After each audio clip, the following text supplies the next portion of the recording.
നാഗസേരന്തിരിയിലേക്ക് വരുന്ന സമയത്ത് ഒരു ആഗ്രഹം ഉണ്ടായിരിക്കുമല്ലോ. ഇപ്പോൾ ഒരു BA പൊളിറ്റിക്സ് വരെ പോയി പഠിച്ച സമയത്ത് ഒരു ജോലി, ഞാൻ പറഞ്ഞില്ല, നാട്ടുകാർ സർക്കാർ ജോലി, നാട്ടുകാരുടെ വീട്ടുകാരുൾപ്പെടെ അത്രയും ടാലൻറ്റഡ് ആയിട്ടുള്ള സർക്കാർ ജോലി കിട്ടുമെന്നുള്ള സ്റ്റേജിൽ വന്നിട്ട് എവിടം കൊണ്ടാണ് ഇതൊന്നും അല്ല ലൈഫ്, ഇങ്ങനെയാണ് ലൈഫ് എന്ന് ഒരു ചേഞ്ച് വന്നില്ലേ? ആദ്യം എന്നോട് പറഞ്ഞു ചേഞ്ച് ഒന്നും ഇല്ലാന്ന്. പക്ഷെ നമ്മൾ സ്ഥിരം, ഞാൻ പറഞ്ഞു, ഞാൻ കണ്ടൊരു വ്യക്തിയാണ്. ആ ചേഞ്ചുകളെല്ലാം ഞാൻ സ്ഥിരമായി ഇപ്പൊ ഇങ്ങനെ വീഡിയോകളിൽ കൂടി ആളും കാണുന്നുണ്ട്. അതുകൊണ്ടാണ് ഞാൻ ചോദിച്ചത്. അതെന്താന്ന് വെച്ചാൽ വീഡിയോയിൽ മാത്രമാണ്. വീഡിയോ എന്ന് പറയുന്നത് കുറച്ച് നേരത്തേനുള്ള അപ്ലോഡ് ചെയ്യുന്നു, അതാണ്. പക്ഷെ നമ്മുടെ ഉള്ളിലുള്ള മാറ്റം വേറെ, വീഡിയോ വേറെ. ഞാനിപ്പോ ഒരു വീഡിയോ ഇടുന്നു, ആ വീഡിയോ ആരൊക്കെയോ പോയിരുന്ന് കാണുന്നു, കേൾക്കുന്നു. അപ്പോഴും നമ്മുടെ ഉള്ളിൽ ഓരോരോ കാര്യങ്ങൾ ഇങ്ങനെ വരികയാണ്. അത് ചേഞ്ച് എന്ന് പറയാൻ പറ്റില്ല. കാരണം എന്താന്ന് വെച്ചാൽ നമ്മളിപ്പോ ഒരു മോള് പറഞ്ഞില്ലേ ജോലിയുടെ കാര്യം, നമ്മുടെ ആ കാണലിലും ജീവിതത്തിന്റെ ഓരോ കടന്നു പോകുന്ന ആ കാലഘട്ടത്തിലും നമ്മൾ നേരിട്ട് കണ്ടറിയപ്പെടുന്ന ചില കാര്യങ്ങളുണ്ട്. ഇപ്പൊ ജോലി കിട്ടിയാൽ തന്നെ അവിടെ നമുക്ക് നല്ല സ്വാതന്ത്ര്യം കിട്ടില്ല, നമുക്ക് വേറെ ഒന്നും ചെയ്യാൻ കഴിയില്ല. ആ ജോലിയിൽ തന്നെ ലയിച്ച് നമ്മൾ ചെയ്യണം. എനിക്കാണെങ്കിൽ ഒരുപാട് കാര്യങ്ങളിൽ എനിക്ക് ഒരു കഴിവുള്ള ആളാണ്. അത് ഇവിടെ മുഴുവനുണ്ട്. അപ്പോ അങ്ങനെ ഒരാളായതുകൊണ്ട് ഒരു ജോലി കിട്ടിയാൽ തന്നെ, ഗവൺമെന്റ് ജോലി കിട്ടിയാൽ തന്നെ ആ ജോലിയും ചെയ്ത് ജീവിത അവസാനം വരെ ഒരു കഴിവ് കെട്ടതുപോലെ അങ്ങനെ തന്നെ ഇരിക്കണം. ഒരു മിഷൻ വർക്ക് ചെയ്യുന്നത് പോലെ അവിടെ തന്നെ ഇരിക്കുക, പൈസ ഉണ്ടാക്കുക.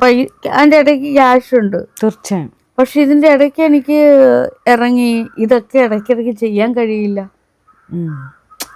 രാവിലെ ജോലിക്ക് പോകുന്നു, വൈകുന്നേരം വരെ അവിടെ തന്നെയാ, ആ ഓഫീസിലായിരിക്കും എൻ്റെ ജീവിതം മുഴുവൻ.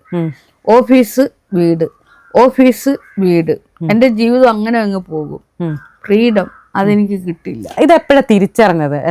ഇങ്ങനെ ഒന്നും ഇപ്പൊ ഞാൻ പറഞ്ഞു, ഈ ഒരു ഏരിയ ഇപ്പൊ എനിക്ക് തോന്നുന്ന കൊല്ലം, തിരുവനന്തപുരം, ആലപ്പുഴ വരെ ഇങ്ങനെ ഭയങ്കരമായിട്ട് സർക്കാർ ജോലിക്കാരുടെ ഒരു കുത്തൊഴുക്കുള്ള ഒരു സ്ഥലമാണ്. ഏറ്റവും കൂടുതൽ സർക്കാർ ജോലിക്കാർ ഉള്ള ഒരു സ്ഥലം കൂടെയാണ്. അവിടങ്ങളിൽ ഇപ്പോൾ പറഞ്ഞ പോലെ തന്നെ പഠിക്കുക, പെട്ടെന്ന് സർക്കാർ ജോലി പഠിക്കുക സർക്കാർ ജോലി. അതല്ല, ഇപ്പം പറഞ്ഞ പോലെ ടൈം മെഷീനായി പോകും. നമ്മൾക്ക് നമ്മുടെ കഴിവുകൾ, നമ്മുടെ ഒരു ഫ്രീഡം, ഇത് ഉണ്ടാവില്ല എന്ന് എപ്പോഴാണ് തോന്നിയത്? പഠിച്ചുകൊണ്ടിരിക്കുമ്പോഴാണ്? സൂപ്പർ ചോദ്യം. പഠിച്ചുകൊണ്ടിരിക്കുമ്പോഴല്ല, ഞാൻ പല പല ജോലികൾ ചെയ്തപ്പോഴാണ് എനിക്കത് തോന്നിയത്. ചിത്രരചന ഇരിക്കുമ്പോ അത് തന്നെ പറ്റുള്ളൂ കുട്ടി, എഴുത്തിലാവുമ്പോ അത് തന്നെ പറ്റുള്ളൂ. അപ്പൊ ഒത്തിരി ജോലി എടുത്തുള്ള ഒരാളായതുകൊണ്ട് അതിലെല്ലാം ഞാൻ നിന്നതായതുകൊണ്ട് എനിക്ക് അതിനൊന്നും തള്ളിക്കളയാൻ പറ്റാത്ത അവസ്ഥയിലെത്തി. ചിലര ഉണ്ടോ, ഇത് ഞാൻ കഴുകി ഉണക്കാൻ വെച്ചേക്കുക, ഈ പൈസ ഉണക്കാൻ വെക്കുന്നുള്ളത് കട്ട് ചെയ്ത് കളയല് കേട്ടോ. അതെന്തിനാ ഉണക്കാൻ വെച്ചേക്കുന്നത് മോനെ? അത് ചില്ലറ പൈസ. അതിനകത്ത് ഈ തിരി ഉണ്ടല്ലോ, സാമ്പ്രാണി തിരി, അതിങ്ങനെ കത്തിയിട്ട് അതിന്റെ ആ വിഭൂതി പോലുള്ളതെല്ലാം അതിനകത്ത് വീണ് അത് കാണാൻ പറ്റാത്ത രീതിയിലായിരിക്കും ആ നമ്പര്. കോയിന്റെ ആ നാണയത്തിന്റെ നമ്പര്. അപ്പൊ അതെല്ലാം ഒന്ന് കഴുകിയെടുക്കണം. അല്ലെങ്കിൽ ഇത് കൊണ്ടുവന്ന് കടയുണ്ടെന്ന് വെച്ചാൽ അവര് പിന്നെ ഇങ്ങനെ ഇരിക്കും, അവർക്ക് പണിയാവും. അപ്പൊ അവർക്ക് പണിയാവുന്നത് നമ്മളൊന്ന് സഹായിക്കാം. കുറെ പൈസ ഉണ്ട് ഇതിനകത്തുണ്ട്, കുപ്പിക്കകത്തുണ്ട്, അതെല്ലാം ഇനി കഴുകി ഉണക്കാം. നാഗയ്ക്ക് ശരിക്കും പൈസയോടോ പണത്തിനോടോ താല്പര്യമില്ല, സന്തോഷം. എന്റെ പൊന്നു കുഞ്ഞ്, എന്റെ പൊന്നിന് ഇതായി. ഇപ്പൊ ഒരാളല്ല, ഇതിപ്പോ ഒത്തിരി ആളുകൾ പറഞ്ഞിട്ടുണ്ട് ഇതേ വാക്ക്. നാഗയ്ക്ക് പണത്തിനോട് ആർത്തിയില്ലെന്ന് ഒരുപാട് പേര്. എനിക്കിതൊക്കെ ഒരു നമ്മൾ പറയത്തില്ലേ, ഹോബി എന്ന് പറയത്തില്ലേ, അത് മാത്രമാ കുട്ടി. അല്ല, ഇപ്പൊ ഈ ഹോബി ആണെങ്കിലേ. പക്ഷെ ഞാൻ കുട്ടിയോട് വന്നപ്പോഴും ഞാൻ പറഞ്ഞു, മോളെ എനിക്ക് 1000 എത്ര രൂപ വേണമെന്ന് പറഞ്ഞു. ഇതെന്താ, അതും ഒരു ഹോബിയാണ്. പൈസ ഇങ്ങനെ വാങ്ങിക്കുക, നമ്മുടെ അത്യാവശ്യം നമുക്കിപ്പം വൈദ്യുതി ബില്ല് അടയ്ക്കാൻ നേരത്തെന്ന് പറയാതെ ഇന്റർവ്യൂ എടുത്ത് കാണിക്കാൻ പറ്റില്ലല്ലോ. പറ്റില്ല. ബില്ല് അടയ്ക്കണമെങ്കിൽ ബില്ല് തന്നെ അടയ്ക്കണം. അല്ല സാറേ, ഞാൻ 15 പേർക്ക് ഇന്റർവ്യൂ എടുത്തിട്ടുണ്ടെന്ന് കാണിച്ചാൽ ബില്ല് അടയ്ക്കത്തില്ല, അവർ കറണ്ട് തരില്ല. അല്ല, ഞാൻ ലോകം മൊത്തം അറിഞ്ഞു നിൽക്കുന്ന ഒരു ദേവിയാണെന്ന് പറഞ്ഞാൽ പോലെ അവര് പറയും പൊക്കോ എന്ന് പറയും. പിന്നെ ഇവിടെ കട്ട് ചെയ്യും. ആ ബോധം നമുക്കുണ്ടാകണം. അപ്പോൾ എനിക്ക് അതിന് ഭാഗമായിട്ട് നെറ്റ് റീചാർജ് ചെയ്യാൻ വേണം, പൈസ വേണം. അത് തന്നെയാണ് ഞാൻ ചോദിച്ച ചോദ്യവും. അതായത് ജോലി എന്നുള്ളതാണ് നമ്മളിപ്പോ ഈ പറഞ്ഞ പോലെ എന്നെ സംബന്ധിച്ച് ഇതെല്ലാം ജോലിയാ കണ്ണ. ഇതൊരു വലിയ ബാങ്കായത്, ദിവ്യ ബാങ്ക് ഇന്റർനാഷണൽ ബെസ്റ്റ് ബാങ്ക്. ആ ബാങ്കിലെ നാണയമാണിത്. നിങ്ങൾ ബാങ്കിൽ പോയിട്ടുണ്ടോ? അവിടെ ബാങ്കിൽ നാണയം കൊടുക്കുകയും വാങ്ങിക്കുകയും ചെയ്യുന്നുണ്ട്. നാണയം ഇങ്ങനെ ഇങ്ങനെ ഇങ്ങനെ ഇങ്ങനെ വെച്ചേക്കും. ഞാനിതിൽ നന്നായിട്ട് ക്ലിയർ ആയിട്ട് നിരീക്ഷിക്കുന്ന ഒരാളാണ്. പണ്ട് എനിക്ക് പൈസ കൊടുപ്പ് ജോലി ഉണ്ടായിരുന്നു. ഞാനൊരു ജോലിയായിട്ട് തന്നെയാണ് എടുത്ത്. ഞാൻ പറഞ്ഞില്ലേ പല പല ജോലികൾ ഞാൻ ചെയ്തിട്ടുണ്ടെന്ന്. വക്കീൽ ഗുമസ്ത, അഡ്വക്കേറ്റ് ക്ലർക്ക്, അതായത് അഡ്വക്കേറ്റ് ക്ലർക്ക്. ഇതൊക്കെ പഠിച്ച സമയത്തായിരുന്നു? പഠിത്തമെല്ലാം കഴിഞ്ഞിട്ട്. പിന്നെ റീറ്റെയിൽ ആൻഡ് ഹോൾസെയിൽ, ഈ കട, ചെറുകിട കച്ചവടമല്ല, അതായത് റീറ്റെയിൽ ഹോൾസെയിൽ, അതായത് ഈ ചെറുകിട കച്ചവടക്കാർക്ക് ഹോൾസെയിൽ എടുത്തിട്ട് കൊടുക്കുന്നു. അപ്പൊ അങ്ങനെയുള്ള ജോലി. അക്വേറിയം മീൻസ് സ്വർണ്ണ മത്സ്യങ്ങളെ വളർത്തുന്നത്, ഗോൾഡ് ഫിഷിനെ ഒക്കെ എടുത്ത്. പിന്നെ മെഴുകുതിരി നിർമ്മാണം. മെഴുകുതിരി. പിന്നെ ഈ വസ്ത്രങ്ങള്, നല്ല ഫാഷനായിട്ടുള്ള പുതിയ രീതിയിലുള്ള വസ്ത്രങ്ങൾ തന്നെ ഞാൻ തന്നെ തയ്ച്ച് ഞാൻ തന്നെ ഇവിടെ ഇങ്ങനെ തയ്ച്ചിട്ടുണ്ട് നടക്കുമായിരുന്നു. അങ്ങനെ തയ്യൽ മേഖല, പടം വരപ്പ്, പിന്നെ ഈ ആത്മീയത, ഡാൻസ്, പാട്ട്, എനിക്ക് തന്നെ അറിയില്ല കുട്ടി, ഞാൻ എവിടെയൊക്കെ എന്തൊക്കെ ചെയ്തിട്ടുണ്ടെന്ന് എനിക്ക് തന്നെ അറിയാൻ കഴിയുന്നില്ല. അന്നൊക്കെ ചെയ്തപ്പോൾ ശല്യപ്പെടുത്തി ചോദിക്കുന്നല്ല, ഇപ്പൊ ഈ പറഞ്ഞ പോലെ നമ്മൾ എന്ത് വേണമെങ്കിലും ചോദിച്ചു. ശല്യാണെന്ന് തോന്നുന്നപ്പോ ഞാൻ തന്നെ ഇങ്ങനെ അങ്ങിരുന്നോളാം. അപ്പൊ ഇനി അങ്ങനെ ഇരിക്കുമ്പോൾ ശ്രദ്ധിക്കണം അല്ലേ? ഓക്കെ. ഈ ജീവിക്കുക ഒരുപാട് ജോലി ചെയ്തിട്ടുണ്ടെന്ന് പറഞ്ഞു. അപ്പൊ നമ്മൾ കുറച്ചും പറഞ്ഞ പോലെ തന്നെ ഇതിലൊന്നും നമ്മൾ സാറ്റിസ്ഫൈഡ് അല്ല. ഇത് പറ്റണില്ല, അല്ലെങ്കിൽ ഇതിൽ കൂടുതൽ വരുമാനം, അല്ലെങ്കിൽ ഇതല്ല എൻ്റെ ജോലി, അല്ലെങ്കിൽ ഇങ്ങനെയല്ല ഞാൻ ജീവിക്കേണ്ടത് എന്നുള്ളൊരിത് കൊണ്ടാണോ ഇവിടെ വന്നെത്തിയേക്കുന്നത്? ഇപ്പൊ ഈ ആത്മീയത അല്ലെങ്കിൽ ഇപ്പൊ ഈ പറയുന്ന രീതിയിൽ ഒരു സമാധാന ജീവിതം ഇപ്പൊ നിൽക്കുന്നത്? എൻ്റെ പൊന്നുമോളെ, എൻ്റെ മനസ്സ് അന്നും ഇങ്ങനെ പറന്ന് നടക്കുന്നു. മനസ്സാണ് പറഞ്ഞത്, ദേഹമല്ല. ദേഹം ഒരിടത്ത് ഇങ്ങനെ ഇരിക്കും, മനസ്സായിരുന്നു ഇങ്ങനെ പറന്ന് നടക്കുന്ന, എല്ലാം ചെയ്യണം, ആക്രാന്ത ആവേശമായിരുന്നു. ഞാൻ ചത്തുപോകും, ദേഹം മരിച്ചു പോകുന്നതിന് മുമ്പേ ഞാൻ എന്തെല്ലാം ആഗ്രഹിച്ചു പോകും, അതെല്ലാം എനിക്ക് നേടിയെടുക്കണമെന്ന്. അറിയാവോ? അത് ജോലിയോടുള്ള ആ ജോലി പഠിച്ചെടുക്കണം, ഇത് പഠിച്ചെടുക്കണം, മനഃശാസ്ത്രം പഠിച്ചെടുക്കണം, ജേർണലിസം പഠിച്ചെടുക്കണം, ഭാഷകൾ പഠിക്കണം, എല്ലാം പഠിക്കണം. ജേർണലിസം മെയിന്, ജേർണലിസം, പാട്ട്, എഴുത്ത്, വര, അതായത് ഈ ലോകത്ത് എന്തെല്ലാം ഉണ്ട്, അതുപോലെ കൃഷി, ഈ ക്യാമറ, നടനം, എല്ലാം എന്തെല്ലാം ഉണ്ടോ അതെല്ലാം എനിക്ക് പഠിച്ചെടുക്കണമെന്നുള്ള ആ ഒരു ഇത് വന്നിട്ട് ഞാൻ പണത്തിനേക്കാൾ മൂല്യം കൊടുത്തത് ഇവയ്ക്കൊക്കെയാണ്. അവിടെ എനിക്ക് പണം ഉണ്ടാക്കലല്ലായിരുന്നു, പക്ഷെ പണം ഒരു ആവശ്യമാണ്. പക്ഷെ ഇതിനൊക്കെ മൂല്യം കൊടുത്തു കഴിഞ്ഞപ്പോൾ ആഗ്രഹങ്ങൾ ഞാൻ എന്തെല്ലാം എൻ്റെ ജീവിതത്തിൽ നേടിയെടുക്കണമെന്ന് ഞാൻ തീരുമാനിച്ചു, അതെല്ലാം ഞാൻ നേടിയെടുത്തപ്പോൾ ആഗ്രഹങ്ങൾ പോയി, ആവേശം പോയി, ജോലി വേണമെന്നുള്ള ചിന്ത പോയി, ബുദ്ധി പോയി, എല്ലാം പോയി. എന്നിൽ നിന്നും എല്ലാം എൻ്റെ മൈൻഡ് വരെ കൈവിട്ടുപോയി. പിന്നെ എനിക്ക് ഒരു ലക്കും ഇല്ലാതെ ഇങ്ങനെ ഇരിക്കുക, ധ്യാനം ഇങ്ങനെ ഇരിക്കുക. ഞാൻ എവിടെയാണിപ്പോൾ? അങ്ങനെ ആ ചിന്തകൾ. പിന്നെ ദൈവത്തെ തിരക്കാൻ പോയി. ആരാണ് ഈശ്വരൻ? ആ ചിന്ത എന്നിലേക്ക് ഇങ്ങനെ ദൈവത്തെ തിരക്കി തിരക്കി തിരക്കി തിരക്കി തിരക്കി ഇങ്ങനെ പോയപ്പോഴാണ് കുറേ നാൾ അങ്ങനെ അതെല്ലാം ഒരിടത്ത് ഇരുന്ന് ചെയ്യുന്നതാ.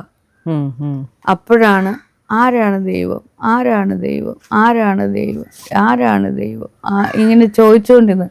ഈശ്വരനാര്, ഈശ്വരനാര്, ഈശ്വരനാര്. അപ്പോഴും ഞാൻ തന്നെ പറഞ്ഞു, ഈശ്വരൻ ആരെന്ന് ചോദിക്കുന്നത് ഞാൻ തന്നെയല്ലേ.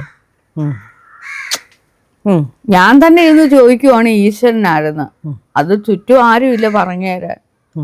അപ്പോഴാണ് ഈശ്വരൻ ഞാനാണ് ദൈവത്തെ ഉണ്ടാക്കുന്നത്, അപ്പോൾ ഞാനാണ് ഈശ്വരൻ. നല്ലൊരു ഞാനാണ് ഈശ്വരൻ. ഞാനാണ് ഈശ്വരൻ. ആരാണ് ഈശ്വരൻ? ഞാനാണ് ഈശ്വരൻ. ആരാണ് ഈശ്വരൻ? അത് ഞാൻ ഇങ്ങനെ എടുത്ത് ഇങ്ങനെ പറഞ്ഞപ്പോൾ എനിക്ക് തന്നെ അത് ഹരം മൂത്തു. ഞാനാണ് ഈശ്വരൻ, ഞാനാണ് ഈശ്വരൻ, ഞാനാണ് ഈശ്വരൻ, ഞാനാണ് ഈശ്വരൻ. പിന്നെ എനിക്ക് ഭാഷകൾ നഷ്ടപ്പെട്ടു. ഭാഷകൾ നഷ്ടപ്പെട്ടപ്പോൾ എനിക്ക് ഭയങ്കര ഒരു വെളിപാട് പോലെ എന്തോ ഉള്ളിൽ കിട്ടി. അപ്പോഴും ഞാൻ എന്നെങ്കിൽ പറഞ്ഞ്, എൻ്റെ പൊന്നു മക്കളെ, ഈശ്വരനെ തപ്പി ഇനി എങ്ങും പോകണ്ട, ഈശ്വരൻ ഇല്ല ഇല്ല ഇല്ല. അപ്പോൾ പറഞ്ഞ്, ഈശ്വരനില്ല, നിനക്കിത് ഭ്രാന്താന്ന് വട്ടാന്ന്. അതെ, ഞാനാണ് ഈശ്വരൻ, നിങ്ങൾ ചുമ്മാ ഇതൊന്ന് കളിച്ചേന്ന് പറഞ്ഞ്. അപ്പോൾ എല്ലാവരും പറയും, ഞാനാണ്, നീയാണോ ഈശ്വരൻ? ഞാൻ പറഞ്ഞു, എടോ മന്ദബുദ്ധി, ഞാനല്ല ഈശ്വരൻ, നിങ്ങളത് നേരെ തിരിച്ചൊന്ന് പറയാം. അവനവനിൽ ഒരു ഈശ്വരൻ കുടികൊള്ളുന്നുണ്ട്. കുടികൊള്ളുമല്ല, ഇതൊരു രസകരമായ കളിയാണ് കുട്ടി. അത് നിങ്ങളൊന്ന് പറയാൻ പറഞ്ഞു. ഇപ്പൊ ഞാൻ മോളോട് പറയും പോലെ മോളൊന്ന് പറഞ്ഞ, ഞാനാണ് ഈശ്വരൻ. അതിന് കളി കഴിഞ്ഞ് സീരിയസ് ആയി കഴിഞ്ഞൊന്നെ ആ സീരിയസ് വളർന്ന് പന്തലിച്ച് അപ്പോഴാണ് ആളുകൾ പറയുന്നത്, എന്താ നീയാണോ ഈശ്വരൻ? ഞാൻ പറഞ്ഞു, എൻ്റെ പൊന്നു മക്കളെ, ഞാനല്ല, ഇത് രസകരമായ ഒരു കളിയാണ്, നിങ്ങളതൊക്കെ ഒന്ന് കളിച്ചു നോക്ക്. അപ്പോഴും ഞാൻ പറയുന്ന കാര്യം അവർക്ക് മനസ്സിലാകുന്നില്ല, അവർക്കത് പിടികിട്ടുന്നില്ല. ഞാൻ പറഞ്ഞു, ഇതൊരു വെറും കളി, ഒരു ഗെയിം, അത് നിങ്ങളൊന്ന് കളിച്ചു നോക്ക്, നിങ്ങൾ സ്വയം അത് പറഞ്ഞു നോക്ക്. എന്നെ അല്ല അങ്ങനെ കാണേണ്ടത്. ഞാൻ പറഞ്ഞു, പൊട്ടന്മാരെ, നിങ്ങൾ എന്നെ അങ്ങനെ കാണാതിരിക്കുക, നേരെ തിരിച്ച് നിങ്ങളെ തന്നെ ദൈവത്തെ കണ്ടിട്ട് നിങ്ങളതൊന്ന് കളിച്ചു നോക്കുക. ആ ഗെയിമിൽ നിങ്ങളൊന്ന് പങ്കെടുക്കുക, ഗെയിം നിങ്ങളൊന്ന് തിരിച്ചറിയുക. ഇതൊരു ഗെയിമായിട്ടൊന്ന് കളിയായിട്ട് എടുക്കുക. നമ്മൾ ജീവിച്ചിരിക്കുമ്പോഴേ ഈ കളി കളിക്കാൻ പറ്റുള്ളൂ. അപ്പോഴത്തേനും എല്ലാം മാറി. ഞാൻ പിന്നെ എൻ്റെ ചാനലൊക്കെ ഇട്ടപ്പോഴത്തേന് ഈ റിപ്പോർട്ടർമാരും ഈ പത്രപ്രവർത്തകരും ചാനലുകാരൊക്കെ എന്നെ എടുത്ത് ദൈവമാക്കി. എന്ത് ചെയ്യാനാ? അവർ തലക്കെട്ടും കൊടുത്ത്, നാഗസൈരന്ധ്രി ദേവി ദൈവം, ഒറ്റയ്ക്കൊരു കാട്ടിലൊരു ഒരാൾ ദൈവമായിട്ട് വാഴുന്നു, ദൈവം ദൈവം ദൈവം എന്ന്. എന്ത് ചെയ്യാനാണെന്ന് പറഞ്ഞാട്ടെ, അടങ്ങി ഒതുങ്ങി പൂമ്പാറ്റെ പോലെ പറന്ന് നടന്ന് എന്നെ പിടിച്ച് ദൈവമാക്കി. പിന്നെ എനിക്ക് പിന്നെ അതിനകത്തുനിന്ന് രക്ഷപ്പെടാൻ പറ്റാതായി. കാണുന്ന ഈ മന്ദബുദ്ധികളെല്ലാം വന്ന് അതിനകത്ത് കമന്റ് ഇടാനും തുടങ്ങി, നിങ്ങൾ ദൈവമല്ലേ? ഞാൻ പറഞ്ഞു, എൻ്റെ പൊന്നു മക്കളെ, ഞാനല്ലടാ, നീ അത് സ്വന്തമായിട്ടൊന്ന് പറഞ്ഞു നോക്ക്. ഞാനിവിടെ സ്വതന്ത്രമായിട്ട് ജീവിച്ചുകൊണ്ടിരുന്നയാ. ഇതുങ്ങളെല്ലാം ഈ ചാനലിനകത്തിലൊക്കെ കെട്ടിങ്ങി തലക്കെട്ടൊക്കെ കൊടുക്കും അങ്ങ് ദൈവം. ഈ തലക്കെട്ട് കാണുന്നുണ്ട് വിരളി മൂത്ത യുക്തിവാദികൾ, നിരീശ്വരവാദികളൊക്കെ, ഇതൊക്കെ മന്ദബുദ്ധികളാണ് അവരെല്ലാവരും. അതിൻ്റെ അടി വന്ന്, ദൈവം, ഇവര് ദൈവമോ? ഞാൻ പറഞ്ഞു, ഇവനെയൊക്കെ ആരാ ബുദ്ധിജീവികളാന്ന് പറയുന്നത്, മഹാപൊട്ടന്മാരെ യുക്തിവാദികൾ. ഒന്ന് മനസ്സിലാക്കിക്കൂടെ? ചാനലുകാരൊക്കെ അവരുടെ റേറ്റിംഗ് കൂട്ടാനൊക്കെ ദൈവമെന്ന് ഒന്ന് ആക്കി ഇടുന്നുണ്ട്. ആളുകളൊക്കെ ചെന്ന് അവിടെ ചെന്ന് എന്നെ തെറി വിളിക്കുന്നത്. ഈ ചാനലൊക്കെ വീഡിയോ അപ്ലോഡ് ചെയ്തിടുന്നവരെയല്ല മോളെ തെറി വിളിക്കുന്നത്, മറിച്ച് എന്നെയായിട്ട് പറഞ്ഞു നടന്ന നാഗചേച്ചി അല്ല നാഗസൈരന്ധ്രി എന്ന് പറഞ്ഞ ചേച്ചിയല്ല പൊന്നെ, നാഗസൈരന്ധ്രി ദേവി. അതെ, ഇപ്പോൾ ഇനി അതിലേക്കാണ് ഞാൻ പറഞ്ഞു വന്നത്, ചേച്ചിയല്ല പൊന്നെ ദേവിന്ന്. അതായത് ഇതൊരു നല്ല രസമുള്ളൊരു സ്ഥലമാണ്. നാഗചേച്ചി എന്നോട് പറഞ്ഞ പോലെ തന്നെ ഒരുപാട് ജോലികൾ ചെയ്ത് ഒരുപാട് സ്ഥലത്ത് അവനവനെ അന്വേഷിക്കുക എന്ന് പണ്ടുള്ളവർ പറയും, കേട്ടിട്ടുണ്ട് ഞാൻ. അതായത് നമുക്ക് എന്തോ ചെയ്തുകൊണ്ടിരിക്കുമ്പോൾ ഇതിലൊന്നും സന്തോഷമില്ല, അല്ലെങ്കിൽ സന്തോഷമുള്ള ജോലിയാണ് ചെയ്യുന്നതെങ്കിലും ഇതല്ല, ഇതിൽ കൂടുതൽ നമുക്ക് ചെയ്യണം, ഇതിൽ കൂടുതൽ ചെയ്യണം എന്ന് അങ്ങനെ വെച്ച് സ്വസ്ഥമായി ജീവിച്ചുകൊണ്ടിരുന്ന ഒരു വ്യക്തി ഒരു സുപ്രഭാതത്തിൽ ദേവിയായിട്ട് ഇങ്ങനെ വിമർശകരാണ് അങ്ങനെ ചെയ്തത്. തർക്കിക്കാനുള്ള പ്രാന്തന്മാരും പൊട്ടന്മാരും എല്ലാം കൂടെ കമന്റ് എഴുതിയും പിന്നെ ഈ ആൾദൈവം ചമയുന്നു എന്നൊക്കെ പറഞ്ഞിട്ട് ചുമ്മാ അവരുടെ മനസ്സിൽ എന്തൊക്കെയോ ചെയ്തു വെച്ച്. ഈ പൂജയൊക്കെ എന്ന് വെച്ചാൽ ഞാൻ ഇതൊക്കെ പരീക്ഷണം ചെയ്യുക, ശാസ്ത്രജ്ഞന്മാർ ചെയ്യുന്നത് പോലെ ഓരോന്നിലും ഞാൻ പഠിക്കാൻ മിടുക്കുകയായിരുന്നല്ലോ. അപ്പൊ അതിന്റെ പുസ്തകത്തിനോടല്ലേ, അതാണ് നമ്മൾ മാർക്കൊക്കെ കിട്ടിയിട്ടുണ്ട്. അതിനോടല്ല, ഇങ്ങനെയൊക്കെ ഓരോന്ന് ചെയ്ത് അറിയാനായിട്ടുള്ള, അത് പൂജ എന്താണ് അത് പഠിച്ചു, അത് മനസ്സിലാക്കുക, അതെന്താണ് ഇതെന്താണ് അതൊക്കെ ഞാൻ ഇവിടെ ഇരുന്ന് ചെയ്യുക. അപ്പൊ എൻ്റെ ഓരോ ചേഷ്ടകളും വർത്തമാനങ്ങളും എല്ലാം കണ്ടോട്ട് ഇവറ്റകളൊക്കെ ദൈവം എന്തിനാണ് ഇങ്ങനെ ചെയ്യുന്നത്, ദൈവം എന്തിനാ? സത്യം പറഞ്ഞ തെറി വിളിക്കാൻ തോന്നുന്നു. മോള് ചോദിച്ചില്ലേ എന്തിനാ തെറി വിളിക്കുന്നെന്ന്.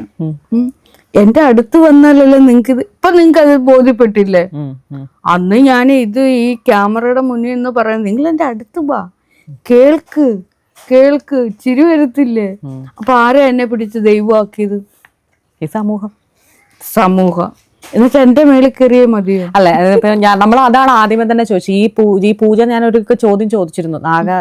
ഇതിന്റെ മറുപടി എൻ്റെ അടുത്ത് പറഞ്ഞില്ല. അതായത് സാധാരണക്കാരൻ ഇത് സാധിക്കുമോ? അപ്പൊ എന്നോട് പറഞ്ഞു എനിക്കും സാധിക്കും എന്ന് പറഞ്ഞു. ഇപ്പൊ അതിന് തന്നെ മറുപടി ആയിട്ടാണ് ഇപ്പൊ പറഞ്ഞേക്കുന്നത്. ഇത് നാഗ ഒരു ദേവി എന്ന് മറ്റുള്ളവർ ചാർത്തി കൊടുത്തതാണ്, ഒരു സ്ത്രീയാണ് അല്ലെ. അതായത് ഇതിനൊക്കെ എന്ന് വെച്ചാല് അതിന്റെ ആഴങ്ങളിലേക്ക് പോകുമ്പോഴേ മറ്റൊരു കാര്യമുണ്ട് പൊന്നെ. ഈ അമ്പലത്തിലൊക്കെ പൂജ ചെയ്യുന്നുണ്ട്. ആ പൂജ ചെയ്യുമ്പോഴേ ഞാൻ അവരെ ഒരിക്കലും വിമർശിക്കാനോ തർക്കിക്കാനോ പോയിട്ടില്ല. തർക്കിക്കാനൊക്കെ പോയിട്ടുണ്ട്.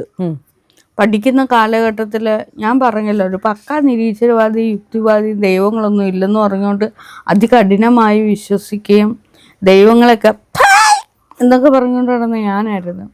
പക്ഷെ അങ്ങനെ പറഞ്ഞ് പിന്നെ എനിക്ക് തോന്നി ഇതെന്താണെന്നൊന്നും അറിയണമല്ലോ. അങ്ങനെ ചെയ്യുന്നവരെ നമ്മൾ ചെന്ന് കളിയാക്കി പരിഹസിക്കുകയല്ല ചെയ്യേണ്ടത്. നമ്മളത് പഠിക്കണം, നമ്മളത് പഠിച്ച് മനസ്സിലാക്കണം, അല്ലെങ്കിൽ നമ്മളത് അറിയാൻ ശ്രമിക്കണം. അല്ലാതെ വേറൊരാൾ അവിടെ ഇവിടെ ഇരുന്ന് ഞാൻ ദൈവമാണ്, ഞാൻ ഋഷിയാണ്, ഞാൻ മുനിയാണെന്ന് പറയുമ്പോൾ ഓഹോ നീ മുനിയാണോ എന്നും പറഞ്ഞുകൊണ്ട് നിരന്തരം അയാളെ ഉപദ്രവിക്കാൻ പോകുന്നത് മഹാ കഷ്ടമാണ്. ഈ പൊട്ടന്മാരെല്ലാം എന്നെ ഇങ്ങനെ നിരന്തരം ഉപദ്രവിച്ചുകൊണ്ടിരിക്കുക, അതല്ല വേണ്ടുന്നത്. തിരിച്ച് ആ വ്യക്തി എന്താണ് പറയുന്നത്, ആ ദേഹം എന്താണ്, അവർ ഞാൻ മിടുക്കത്തിയ ഞാൻ എന്താന്ന് വെച്ചാല് അതെന്താണ് അവർ ഈ ചെയ്യുന്നതിൽ എന്തെങ്കിലും ഗുണമുണ്ടോ, എന്താണ് സംഭവം എന്നറിയാൻ വേണ്ടി ഞാൻ തിരിച്ചിതൊന്നും ചെയ്തു നോക്കി. തീർച്ചയായും ചെയ്തു നോക്കിയപ്പോൾ സൂപ്പറാന്ന് മനസ്സിലായി.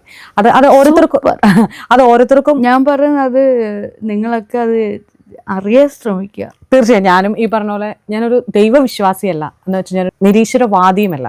എങ്ങനെ ഞാൻ നടന്നു പോകുന്നോ അതിൽ ഇപ്പം പറഞ്ഞ പോലെ ഞാനൊരു ദൈവത്തിൻ്റെ അംശമുള്ള ഒരാളാണ്, അല്ലെങ്കിൽ ഞാൻ തന്നെയാണ് എൻ്റെ ദൈവം, എൻ്റെ അന്നം എൻ്റെ ദൈവം എന്ന് പറയുന്നത് എൻ്റെ വർക്കാണ്. അതിൽ ഞാൻ 100% ഇടും.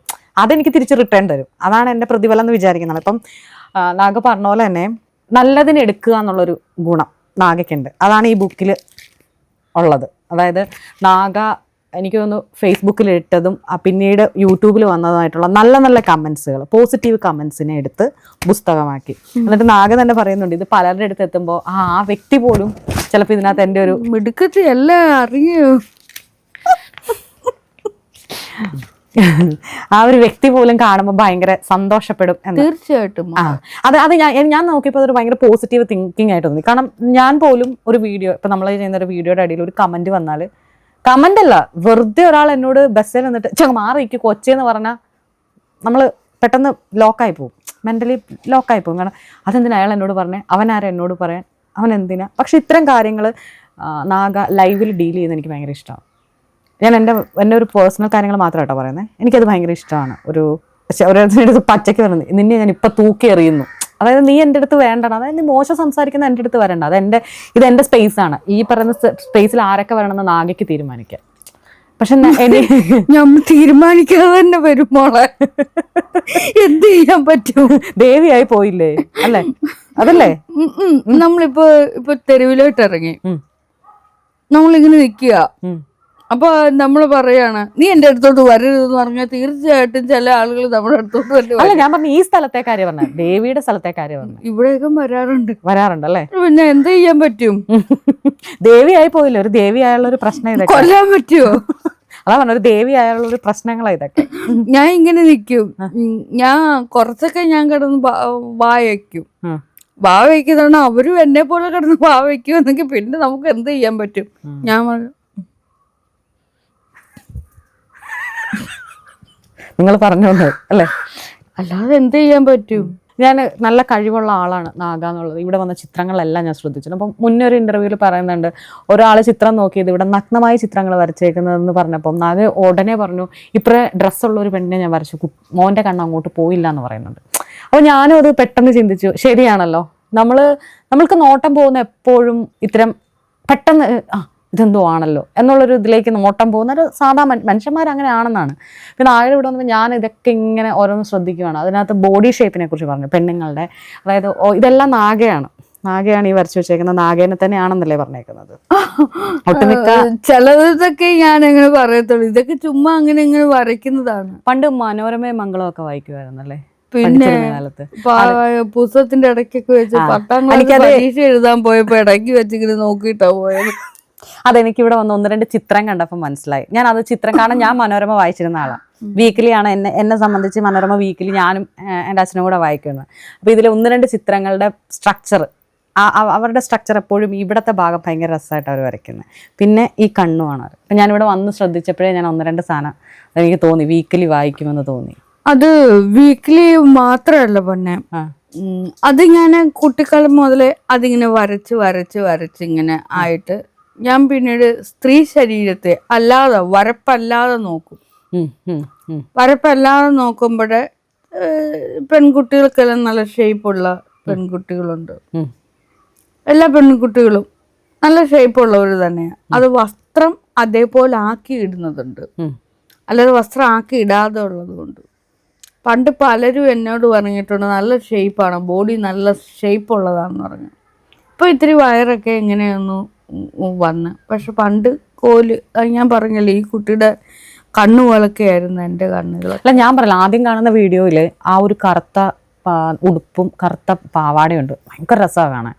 അതിൽ ഈ വാച്ചും കെട്ടിയിട്ട് ഞാൻ ആലോചിച്ചു മോഡേൺ സാമിനിയോ, മനസ്സിലായോ? ആ ഒരു ലുക്ക് നല്ല രസമുണ്ട്. ആ മോഡൽ അതായിരുന്നു ഫാഷൻ. ഞാൻ പറഞ്ഞില്ലേ ഈ ഫാഷൻ ഡിസൈനിങ്, ഇങ്ങനെ ഫാഷൻ നടപ്പ് അതൊക്കെ എനിക്കുണ്ടായിരുന്നു. പക്ഷെ ഇതെല്ലാം അങ്ങ് പോയി.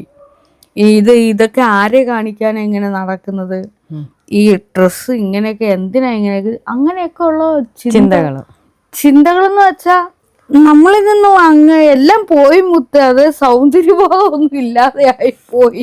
സൗന്ദര്യബോധമൊക്കെ ഉണ്ട് ഇപ്പോഴും. വാലിട്ട് കണ്ണൊക്കെ എഴുതിയിട്ടുണ്ട്. സൗന്ദര്യബോധം കുട്ടിക്കാലത്ത് എഴുതി ശീലിച്ചുകൊണ്ടൊക്കെ ആണല്ലേ? ഞാനത് എന്നും ചോദിക്കണം, എന്തെങ്കിലും നേരിട്ട് കണ്ടാൽ ചോദിക്കണം എന്നുണ്ടായിരുന്നു. ഈ വാലിട്ട് കണ്ണെഴുതുന്നത് ചെറുതിലെ മുതൽ ഇങ്ങനെ എഴുതി ശീലിച്ചുകൊണ്ട്, അല്ലാണ്ട് സൗന്ദര്യ സങ്കല്പത്തിന്റെ അല്ല, സൗന്ദര്യത്തിന്റെ ഒന്നുമല്ല മോളെ, ശീലിച്ചതായതുകൊണ്ട് ഇങ്ങനെ അങ്ങ് എഴുതുക. കണ്ണില് കരിമിഷി തൊടാറുണ്ട്, തൊടാതെയും ഞാൻ ഇങ്ങനെ ഇരിക്കും. അതുപോലെ ഇതൊക്കെ തന്നെ നിങ്ങളൊന്നും ഇല്ലെങ്കിൽ ഇതൊന്നും ഉപയോഗിക്കത്തില്ല. നിങ്ങളൊന്നും ഇല്ലെങ്കിൽ എന്നെ വന്ന് കണ്ടാല് അതാ ഏത് നാഗ, ഇത് ഏത് നാഗ എന്ന് പറയും. ഒത്തിരി വ്യത്യാസമുണ്ട്. അതെ അതെ അതെ. നാഗ കുറച്ച് മുമ്പ് പറഞ്ഞിരുന്നു ജോലിയുടെ കാര്യം. ഇപ്പം ഈ ചെയ്യുന്നതിലൊക്കെ ഭയങ്കര സന്തോഷമാണ്. ഈ പറഞ്ഞ പോലെ പൂജയിൽ ഒരു എക്സ്പെരിമെന്റ് നടത്തുന്നു, ഓരോ ദിവസം പൂജ എങ്ങനെ ചെയ്യുന്നെന്ന് നോക്കുന്നു, വരകളിൽ എക്സ്പെരിമെന്റ് ചെയ്യുന്നു. ചിലപ്പോൾ ഒരു ഇല മൊട്ടിടുന്ന, അല്ല ഒരു ഇല വിടരുന്ന പോലും നാഗയ്ക്ക് ഭയങ്കര. ഓരോ മനുഷ്യന്റെ ഈ പുറത്ത് ആദ്യമൊക്കെ ഇങ്ങനെ ഞാൻ പുറത്തായിരുന്നു ഓരോ നിരീക്ഷണങ്ങളിൽ ഓരോരുത്തരെ എങ്ങനെ നോക്കും. അത് ഞാൻ പറഞ്ഞു, ഞാൻ നന്നായിട്ട് മനഃശാസ്ത്രം പഠിച്ചതാണ്. അത് അങ്ങനായ വ്യക്തികളെ ഇങ്ങനെ ഓരോ വ്യക്തികളുടെ സംസാരം 10 പേരുമായിട്ട് നമുക്ക് അടുത്ത് അവരുമായിട്ട് ഇടപെടുമ്പോൾ പിന്നെ പ്രത്യേകിച്ച് മനഃശാസ്ത്രം പഠിക്കേണ്ട. നേരെ തിരിച്ച് നമ്മൾ നിരന്തരം വായിക്കാനും പഠിക്കാനും ഇരുന്ന പിന്നെ മനഃശാസ്ത്രമേ, കോളേജിലൊന്നും പോകണ്ട. 5 വർഷമോ 10 വർഷമോ ഒന്നും ഫീസ് കൊടുത്തൊന്നും പഠിക്കുകയും വേണ്ട കുട്ടി. കാരണം നമ്മൾ പോലും അറിയാതെ നമ്മളിൽ എല്ലാ വികാരങ്ങളും നമ്മളിൽ തന്നെയുണ്ട്, എല്ലാം ഉണ്ട്. മനുഷ്യന്റെ മനസ്സിന്റെ ശാസ്ത്രം, മനസ്സ്. ആ മനസ്സ് ആരിലായിരിക്കുന്നത്? മനുഷ്യനല്ല, മനുഷ്യനിലാണ് മനസ്സുള്ളത്. അപ്പൊ ആ മനസ്സിനെ നമ്മളൊന്ന് പഠിച്ചാൽ മതി, പിന്നെ നമുക്ക് വേറെ ഒന്നും പഠിക്കണ്ട. ആസായി. ഈ പറയുന്ന ഇതെല്ലാം കൂടെ യൂട്യൂബ് ശരിക്കും എന്തിനാ ഉപയോഗിക്കുന്നത്? ഇപ്പം ദേവിയാണെന്ന് പറയുന്നുണ്ട്. ദേവിയാണെന്നില്ലെങ്കിൽ മറ്റൊരാൾ, ഇപ്പം നാഗ പറഞ്ഞ പോലെ തന്നെ മറ്റുള്ള ഒരു പത്രമാധ്യമങ്ങൾ എഴുതിയ തലക്കെട്ടോടു കൂടി വന്നു. പിന്നീട് ഇത് അയാളുടെ ഇഷ്ടത്തിന് ജീവിക്കുന്നു. എനിക്ക് അങ്ങനെയാണ് അതിന് ഏറ്റവും കൂടുതൽ കാണാൻ ഇഷ്ടം. കാരണം നാഗ എന്നൊരു സ്ത്രീ അല്ലെങ്കിൽ അങ്ങനെ ഒരു വ്യക്തി വരച്ചും പൂക്കളോട് മിണ്ടിയും മറ്റേ പറഞ്ഞ പോലെ ഇത് ചെയ്തും ആളുകളോട് സംസാരിച്ചും. ഇപ്പം നമുക്ക് പറയാം, ഇവിടോട്ട് ആളുകൾ വരാത്തതുകൊണ്ടാണോ യൂട്യൂബ് തുടങ്ങിയത്, അതോ യൂട്യൂബിൽ നിന്നുള്ള ഇപ്പം വരുമാനമാണോ? ഐഡിയ ഇപ്പം പറഞ്ഞ കുറേ ഐഡിയകൾ വരുമല്ലോ, അത് നമുക്ക് ഇങ്ങനെ വിളിച്ച് പറയാൻ ഇവിടെ നിന്ന് പറഞ്ഞാൽ ആരും വരാനില്ല. ആ കിഴക്കേന്ന് ഒച്ച തട്ടി ഇങ്ങോട്ട് തന്നെ തിരിച്ചു വരും. അതിന് വേണ്ടിയിട്ടാണ്. അതായത് നമ്മളിപ്പം പറയുന്ന വേദനിക്കുന്ന അല്ലെങ്കിൽ ഒറ്റപ്പെടുന്ന സ്ത്രീകളോട് എവിടെയെങ്കിലും നമുക്ക് പറയണമെന്നോ എന്തുകൊണ്ടായിരിക്കാം യൂട്യൂബ് അങ്ങനെയായിട്ട് സ്റ്റാർട്ട് ചെയ്തത്? അതായത് ആ ഒരു മാധ്യമം ഇപ്പോൾ ജീവിച്ചിരിക്കുന്ന സമയത്ത് നിലനിൽക്കുന്നതുകൊണ്ട് ഇപ്പൊ യൂട്യൂബ് ഒക്കെ ഇല്ലേ, ഉം. അതുകൊണ്ട് അതിലേക്ക് ഇടുന്നത് സിമ്പിൾ. എന്റെ ചോദ്യം വേസ്റ്റ് ആക്കി കളഞ്ഞല്ലോ. ഇതുപോലെ പേടിച്ച് ഞാൻ ചോദ്യം ചോദിച്ചോണ്ടിരുന്നത് ഇത്രയും നേരം. ദൈവം എന്റെ ഉച്ചയ്ക്ക് അടി കിട്ടരുതെന്ന് പറഞ്ഞ് ഞാൻ വളരെ കഷ്ടപ്പെട്ട മോളെ നമ്മളിപ്പോ എന്തൊക്കെയാണ് ഇവിടെ ജീവിച്ചിരിക്കുമ്പോ ഉള്ളത് അത് മുഴുവൻ എടുത്ത് അങ്ങ് യൂസ് ചെയ്യാം. മോളെ സകല ചോദ്യത്തിനുള്ള ഉത്തരവും കിട്ടും. ഇപ്പൊ യൂട്യൂബ് ഉണ്ട്, ഇൻസ്റ്റാഗ്രാം ഉണ്ട്, ഫേസ്ബുക്ക് ഉണ്ട്, ഗൂഗിൾ പേ ഉണ്ട്. അതെല്ലാം ഉപയോഗിക്കുകയാണ്. അത്രേ ഉള്ളു കുട്ടി. നേരത്തെ പേപ്പറും പേനയും കടലാസും ആയിരുന്നു. അതിന് മുൻപ് ഈ ഇലകളിൽ ഞാൻ എഴുതുമായിരുന്നു. പണ്ടത്തെ ആളുകൾ പേപ്പർ വരുന്നതിന് മുമ്പ് ഇലകളായിരുന്നു ഉപയോഗിക്കും. അത് കഴിഞ്ഞിട്ടാണ് പേപ്പർ. ഇപ്പൊ നമുക്ക് എഴുതാനും പറയാനുള്ള മീഡിയ ഉള്ളപ്പോ അത് യൂസ് ചെയ്യുന്നത് സിമ്പിൾ. അല്ല ഇതിപ്പോ ഞാൻ പറയാം, എന്റെ മാത്രം ആയിരിക്കത്തില്ല, ഒരുപാട് പേരുടെ ആഗ്രഹമായിരിക്കും, അല്ലെങ്കിൽ അറിയണം എന്നുള്ള ഒരു കാര്യമായിരിക്കാം. നാഗദേവി ആണെങ്കിൽ പിന്നെ എന്തിനാ യൂട്യൂബിന്റെ കാര്യം, യൂട്യൂബിന്റെ വരുമാനത്തിനാണ്. അല്ല, സിമ്പിൾ. ഇപ്പോൾ എന്തൊക്കെ ടെക്നോളജി ഉണ്ടോ അതെടുത്ത് ഉപയോഗിക്കുക, നന്നായിട്ട് ഉപയോഗിക്കുന്നുണ്ട്. എനിക്ക് തോന്നുന്നു നാഗ ലൈവ് ഇടുമ്പോൾ ഒരുപാട് പേര്, ഞാൻ പേരെടുത്ത് പറയുന്നില്ല, കുറെ ആളുകൾ ഇൻസ്റ്റാഗ്രാം പേജിൽ നിന്ന് അത് വെട്ടിയിട്ടിട്ട് BGM ഒക്കെ കൊടുത്ത് അങ്ങനെ തന്നെ സെറ്റ് ചെയ്യുന്നവരുണ്ട്. നേരത്തെ ആണെങ്കിൽ മോള് എനിക്ക് ഫോണില്ലാത്തപ്പോഴും ഞാൻ ഇവിടെ എല്ലാം എഴുതി വെക്കുമായിരുന്നു. അവിടെ ആര് വന്നാലും കുറച്ചു നേരം അവരെല്ലാരും ഇങ്ങനെ ഇരുന്ന് എഴുത്ത് വായിക്കും. എന്റെ മുറിയിൽ തന്നെ ഞാൻ എഴുതി വെക്കുമായിരുന്നു, എന്നെ ഇഷ്ടപ്പെടാത്തവരൊന്നും ഈ മുറിയിലേക്ക് വരരുതെന്ന്. അങ്ങനെയൊക്കെ. എൻ്റെ ഒരു കൂട്ടുകാരി വന്ന് അത് കണ്ടിട്ട് അന്നേരം തന്നെ ഇറങ്ങിപ്പോയി. അപ്പൊ ഞാൻ പറഞ്ഞു, നീ എന്തിനാ പോകുന്നത്, നീയല്ലേ അവിടെ എഴുതി വെച്ചേക്കുന്നത്, ഇഷ്ടമല്ലാത്തവരൊന്നും വരെ. ഞാൻ പറഞ്ഞു, നിന്റെ പേര് ഞാൻ അവിടെ എഴുതിയിട്ടുണ്ടോ? ഇല്ലല്ലോ. ഓ, നിനക്ക് എന്തുകൊണ്ട് അങ്ങനെ തോന്നി? ഞാൻ നിന്നോട് പറഞ്ഞു ഇറങ്ങിപ്പോകാൻ. അപ്പൊ നിനക്ക് അന്നേരം എന്നോട് ഇഷ്ടമല്ല അല്ലേ എന്ന് വെച്ചു. അല്ല, നീ ഇങ്ങനെ എഴുതി വെക്കുന്നു. ഞാൻ പറഞ്ഞു, എൻ്റെ പൊന്നു മോളെ, നിന്റെ പേരുണ്ടോ അവിടെ? ഇല്ല. എന്നോട് ഇല്ലാത്തവർ അത് നീ ഉൾപ്പെടുവോ? ഇല്ല. നീ എന്നോട് ഇഷ്ടം ഉണ്ടായതുകൊണ്ടല്ലേ വന്നത്. ഇഷ്ടമില്ലാത്തവർ വരരുത്. അതൊരു മുൻകൂറായിട്ടൊരു മുൻ പ്രവചനം പോലെ എഴുതിയിട്ട് വെച്ചതാണ്. കാരണം ഇവിടെ വരുന്നത് എൻ്റെ കൂട്ടുകാർ മാത്രമല്ല, അമ്മയുടെ കൂട്ടുകാർ, ചാച്ചൻ്റെ കൂട്ടുകാർ, സഹോദരന്റെ കൂട്ടുകാർ. അപ്പൊ അവരുടെ എല്ലാരും കൂട്ടുകാർ വരുമ്പോൾ എന്നെ ഇഷ്ടപ്പെടാത്തവര് വരേണ്ടതില്ല, ഇഷ്ടമുള്ളവര് വരിക. ഇഷ്ടപ്പെടുന്ന, അതായത് ഓരോ വ്യക്തികളെയും ഞാൻ വ്യക്തികളായിട്ടാണ് കാണുന്നത്. നാഗയുടെ ഏറ്റവും വലിയൊരു ഗുണം, ഒരാളെ അങ്ങോട്ട് എന്ന് തെറി പറഞ്ഞിട്ടില്ല, അല്ലെങ്കിൽ ചീത്ത വിളിക്കുക, അല്ലെങ്കിൽ നമ്മൾ പറഞ്ഞ പോലെ അല്ല, നമ്മളുടെ ഇതിൽ വന്നിട്ട് സംസാരിക്കുന്നവരോട്, അതായത് ഈ ഒരു ചിലപ്പോൾ പറയാം, നമ്മൾ പൊതുബോധം പേറുന്ന ആളുകൾ വന്നിട്ട് നിനക്ക് അങ്ങനെ ചെയ്യേണ്ടതുണ്ടോ, നീ ഇങ്ങനെ ചെയ്യേണ്ടതുണ്ടോ എന്നുള്ളൊരു ചോദ്യത്തിനുള്ള മറുപടികളാണ് കൊടുക്കുന്നത്. അതായത് അവർ ഇപ്പോൾ പറഞ്ഞല്ലോ, ആദ്യം പറഞ്ഞല്ലോ, തെറി പറയുന്ന ആ വ്യക്തി ആ പദം ഉപയോഗിച്ചുകൊണ്ടാണ് അത് തെറിയാണെന്നും അയ്യെന്ന് തോന്നിയെന്ന് പറയുന്ന ഒരു ക്വാളിറ്റി ഞാൻ കണ്ടിട്ടുണ്ട്. ഇതേ ഇപ്പോൾ പറഞ്ഞ പോലെ തന്നെ വീട് ഒറ്റമോളല്ലേ, ഒറ്റമോളാണോ? ഒറ്റമോളല്ലേ? ഒറ്റമോൾ എന്ന് പറയുന്നത് നമ്മൾ പണ്ട്, ഇപ്പം പിന്നെ കുറച്ചുകൂടെയൊക്കെ ഒരു ഇതുണ്ട്, ഒരു ചട്ടക്കൂടിൽ വളർന്ന് പിന്നീട് ഒരു നമുക്ക് തുറന്നു വിടത്തില്ല, ഇതിനെ പ്രാവ് പോലെ തുറന്നു വിടാൻ പറ്റുന്ന ഒരു അവസ്ഥയിൽ എത്തിക്കഴിഞ്ഞ് ആ തുറന്നു വിട്ടതിന് ശേഷം ഇപ്പം അച്ഛനല്ലേ ഉള്ളൂ, അമ്മയുണ്ട്, അച്ഛനുണ്ട്, എല്ലാരും ഉണ്ട്. പക്ഷെ ഈ ഒറ്റപ്പെടലിനെ കുറിച്ചിട്ടാണ് ചോദിക്കുന്നത്. കാരണം ഒറ്റപ്പെടുന്ന ഒരുപാട് പേരോട് ഇങ്ങനെ സംസാരിക്കുന്നത് ഞാൻ വളരെയധികം ശ്രദ്ധിച്ചിട്ടുണ്ട്. ഈ ഒറ്റപ്പെടൽ കുറച്ചു മുന്നേ എന്നോട് പറഞ്ഞു, ഒറ്റപ്പെടൽ എന്ന് പറഞ്ഞിരുന്നു. പക്ഷെ അതെന്ന് വെച്ചാല് നമ്മുടെ ഉള്ളിലെ പച്ച മാംസത്തിന്റെ എന്താ പറയാ, ഉള്ളിൽ നടക്കുന്ന ഒരു കാര്യം, മറവി എന്ന് പറയാം, ഉൾമറവി, ഒറ്റപ്പെടൽ. ആ ഒറ്റപ്പെടൽ എന്ന് വെച്ചാൽ നമ്മുടെ ആ മനസ്സ്, നമ്മൾ അത്ര കാലവും ഞാൻ എന്തൊക്കെയോ ആണെന്നുള്ളൊരു അഹങ്കാരം നമ്മളിൽ ഉണ്ടായിരുന്നു. അഹങ്കാരം അത് നമ്മളിൽ നിന്നങ്ങ് പോവുക. ഈഗോ പോവുമ്പോൾ അത്രമാത്രം നമ്മൾ എന്തോ വലിയൊരു സംഭവമായിരുന്നു ഈ മനസ്സ്. അത് നമ്മളിൽ നിന്നും കൈവിട്ടു പോകുമ്പോൾ തീർന്നു, ജഡമായി പോകുന്ന അവസ്ഥ, ജീവനോട് തന്നെ ഇരുന്ന് സമാധിയാവുന്ന ഒരവസ്ഥ. അങ്ങനെ ഒരു വട്ടം സമാധി അടങ്ങിയതാ. അതാ പറയുന്നത്, ജീവനോട് ഇരുന്ന് സമാധി അടയും. പിന്നെ അല്ലാതെ ഒരു സമാധിയുണ്ട്. ആ സമാധി എന്ന് പിന്നെ ഒരിക്കലും ഇങ്ങോട്ട് കരുത്തില്ല, തത്ത് തൊലങ്ങി മണ്ണിനടിയായി. ഇവിടുത്തെ വഴി പ്രശ്നങ്ങളൊക്കെ മാറിയോ? നാഗേനെ ഇവിടെ ഉള്ളവരൊക്കെ അംഗീകരിച്ചു തുടങ്ങിയോ? അവരംഗീകരിച്ചില്ലെങ്കിലും എനിക്കൊരു കുഴപ്പമില്ല മോളെ. കാരണം എന്ന് വെച്ചാൽ ഓരോ വ്യക്തികളും മറ്റൊരാളെ അംഗീകരിക്കണമെന്നൊന്നുമില്ല. ഇപ്പൊ മോളെ തന്നെ ഈ ലോകത്തുള്ള എല്ലാരും അംഗീകരിക്കണമെന്നില്ല. കാരണം നമ്മൾ അംഗീകരിക്കാതിരിക്കുമ്പോഴാണ് നമുക്ക് ഏറ്റവും വലിയ സുഖം കിട്ടുന്നത്. കാരണം ഈ പുല്ലുകളൊന്നും എന്നെ നോക്കുന്നില്ലല്ലോ, എനിക്ക് പിന്നെ സ്വതന്ത്രമായിട്ട് ജീവിക്കാവുന്നുള്ള തോന്നലുണ്ട്.